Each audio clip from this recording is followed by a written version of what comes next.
Yes. I'm a huge fan of Dot Hack. How did you end up at the role Coon? And did you like it?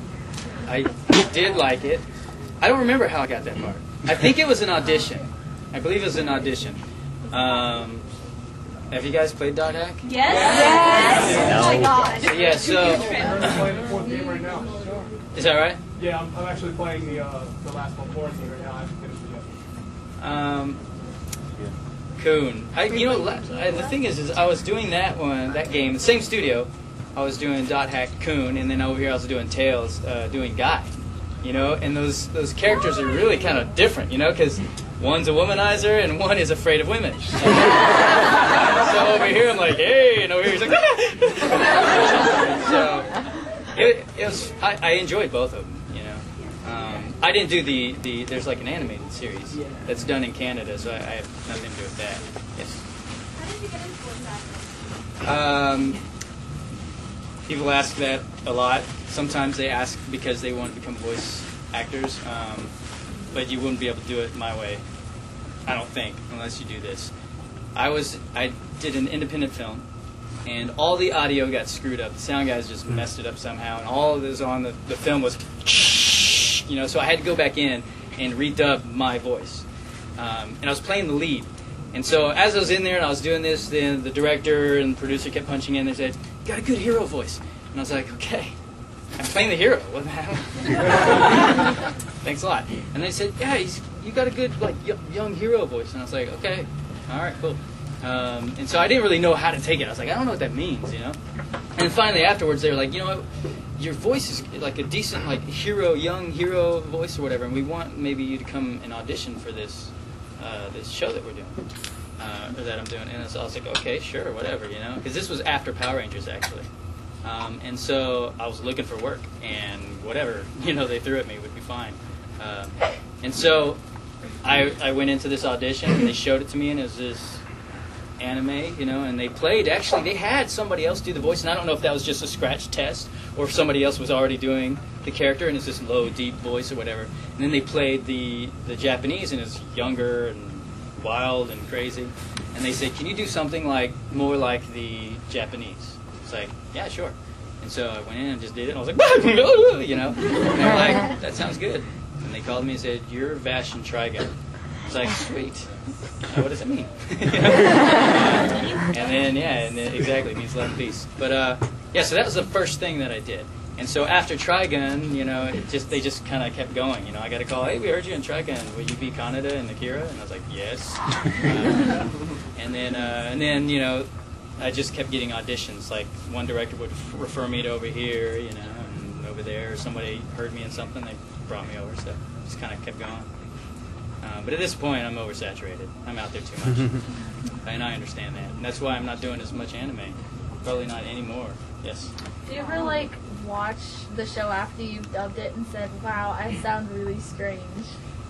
When I watched Trigun, because, that was the first thing that I did other than Power Rangers, you know.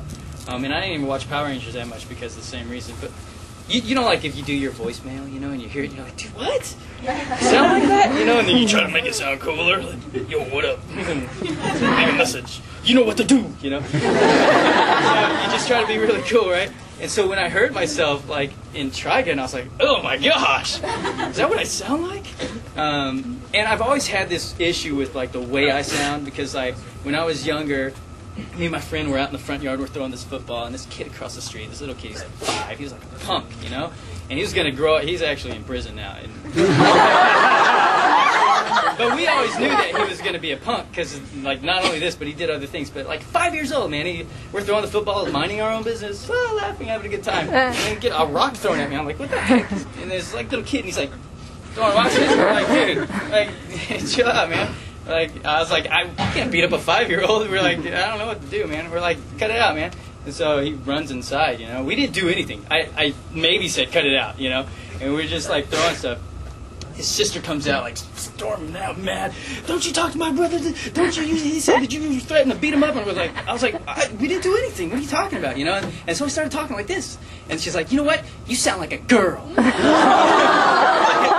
I was young. And so, I from that point on, I stopped talking. And I was the quiet kid in school. I was the guy, rejected me, you know, like, a lot, you know, and so eventually, huh? Sisters affect people. They do. Sisters do affect people. But yeah, and it just forever I thought I sounded like a high-pitched girl, you know, and so I wouldn't listen to anything that I did or anything because of that. But then after Try Again, I had watched it. It was weird at first, but then I was like, it fits the character, you know, and then it just kind of. It's weird because it became my thing. This is what I do, voice acting. Sound like a girl. Do I sound like a girl? No.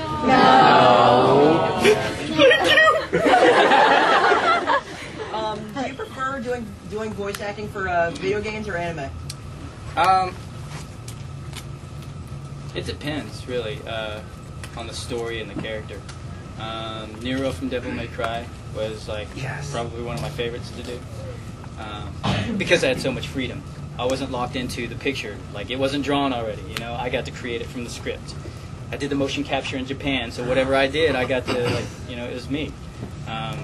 So doing a game like that is really cool. Doing a game where like I did this other game where I don't even know the name of it.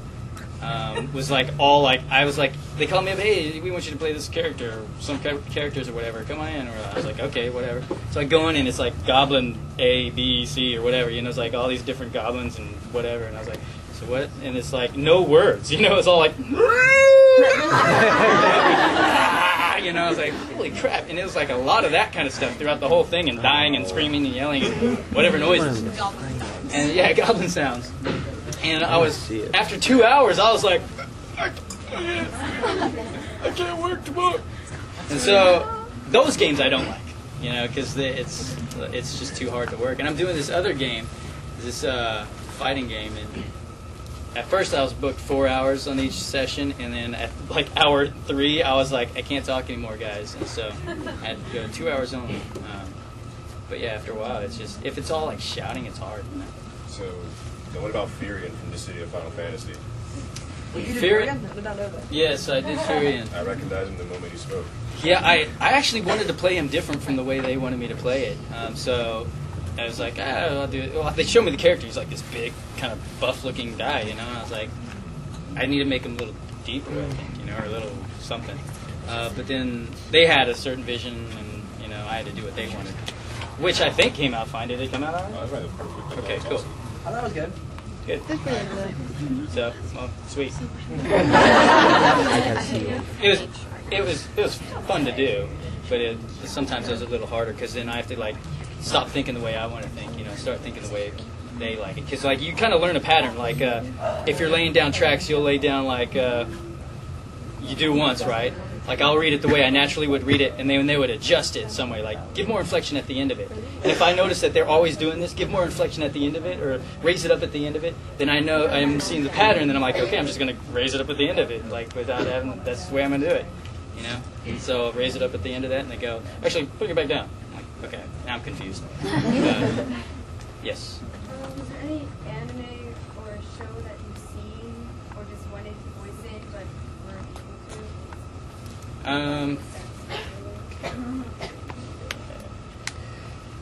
able to? Well, Ninja Scroll was cool, and I was in that. That was before my anime days. Vampire Hunter D Bloodlust. Yes. There's no place for me in that.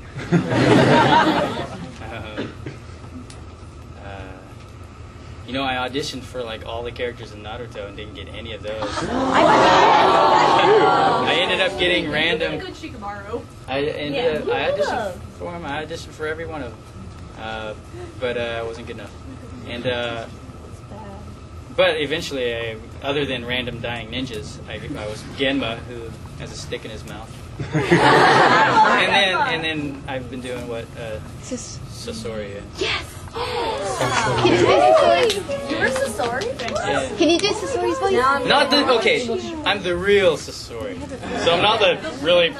Yeah, I like the other one. I'm the guy with the red hair. I like